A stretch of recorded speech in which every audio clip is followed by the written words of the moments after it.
Hi, and welcome back to Kids 222 Online. This week we're talking about Acts chapter 25. Let's start with a few things that we'll need to remember going into this passage. You should know that Roman rule was very confusing to put into our modern words. So let me explain the chain of command really quickly. Caesar would be the one in charge of all of Rome, but he would delegate or pass off some of his responsibilities to a few other different officials, like kings and governors. Okay, last couple of weeks we've been talking about Paul.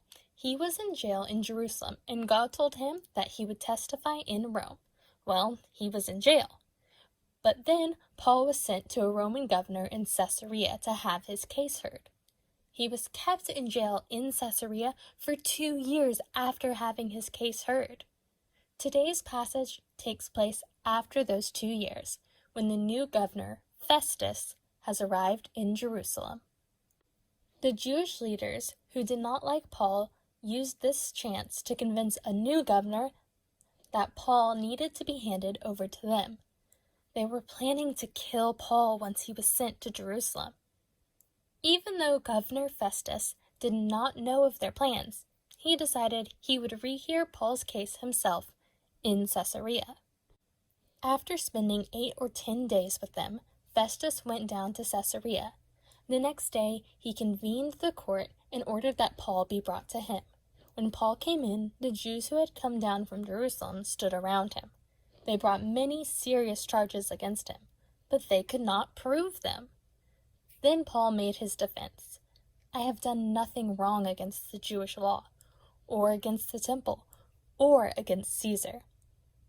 Festus, wishing to do the Jews a favor, said to Paul, Are you willing to go up to Jerusalem and stand trial before me there on these charges?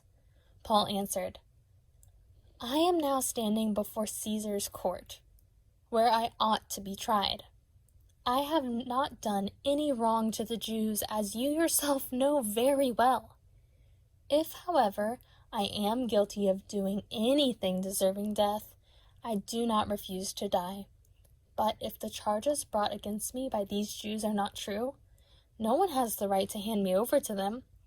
I appeal to Caesar. After Festus had conferred with his council, he declared, You have appealed to Caesar. To Caesar you will go. A few days later, King Agrippa and Bernice arrived at Caesarea to pay their respects to Festus. Since they were spending many days there, Festus discussed Paul's case with the king. He said, There is a man here whom Felix left as a prisoner. When I went to Jerusalem, the chief priest and the elders of the Jews brought charges against him and asked that he be condemned. I told them that is not the Roman custom to hand over anyone before they have faced their accusers and haven't had an opportunity to defend themselves against the charges. When they came here with me, I did not delay the case, but convened the court the next day and ordered the man to be brought in. When his accusers got up to speak, they could not charge him with any of the crimes I had expected. Instead, they had some points of dispute with him about their own religion and about a dead man named Jesus who Paul claimed was alive. I was at a loss how to investigate such matters, so I asked if he would be willing to go to Jerusalem and stand trial there on these charges. But when Paul made his appeal to be held over for the emperor's decision, I ordered him held until I could send him to Caesar. Then Agrippa said to Festus, I would like to hear this man myself. He replied, Tomorrow you will hear him. The next day, Agrippa and Bernice came with great pomp and entered the audience room with high-ranking military officers and the prominent men of the city. At the command of Festus, Paul was brought in. Festus said, King Agrippa, and all who are present with us, you see this man. The whole Jewish community has petitioned me about him in Jerusalem, and here in Caesarea, shouting that he ought not to live any longer. I found he had done nothing deserving of death, but because he made his appeal to the emperor, I decided to send him to Rome, but I have nothing definite to write to His Majesty about him. Therefore I have brought him before all of you, and especially before you, King Agrippa. so that as a result of this investigation I may have something to write. For I think it unreasonable to send a prisoner on to Rome without specifying the charges against him. That was chapter 25. Paul was held on trial again, and they couldn't find anything wrong with him again, but they were still afraid to let him go because the governor wanted to stay in favor with the Jewish leaders. Because of this, Paul knew that he had to appeal to go to the emperor in Rome. And the governor agreed. Paul will be sent to Caesar. Now I have a few questions for you. How long had Paul been left in the jail in Caesarea? 2 years Paul had been there. Did Paul seem mad that he was in jail for so long? I didn't think so. But how would you feel if you were innocent, but they just left you in jail?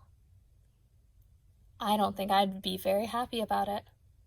In this passage, Paul appeals to have his case heard by Caesar in order to not be handed over to the Jewish leaders who were mad at him. They agree to send Paul to Caesar in Rome.